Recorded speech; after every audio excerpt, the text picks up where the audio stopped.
It's known as the Pearl of the Caribbean, and it's one of Venezuela's main tourist destinations. Margarita Island, just 40 kilometers from the mainland, it boasts white sand beaches, sparkling water, and sunny days. But the country's economic crisis has dealt a devastating blow to the most important source of income on the island, tourism. Empty hotels, pools, and beaches have transformed Margarita into a deserted paradise.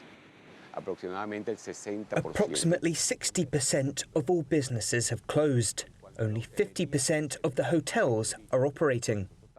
Hyperinflation, power outages, and security issues, all of it is turning millions of tourists away. German surfer Martin Maya opened his own inn and restaurant on the island after he first visited 15 years ago.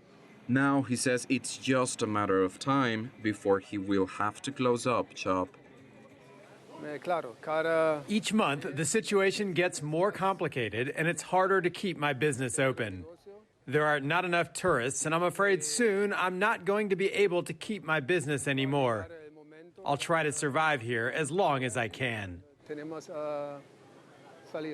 Windsurfing instructor Roxy V. Suarez says this paradise is slowly becoming a hell.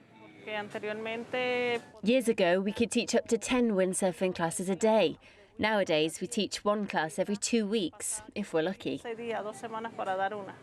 Part of the problem is transportation. The Venezuelan government has a nearly $4 billion debt to international airlines. Charter flights have stopped coming, and it's difficult for Venezuelan vacationers to get to the island as well. Most tourists like me don't come to the island that often because getting an airplane ticket, it's impossible. Ferries barely work, and the ones which do only come irregularly. High crime rates, shortages of soap, toilet paper, drinking water, and food, all everyday problems in Venezuela, make it difficult to create the kind of atmosphere tourists are looking for.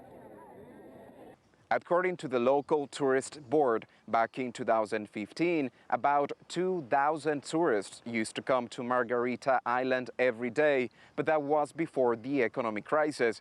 Now, the numbers have dropped by 90%, with an average of only 200 tourists each day.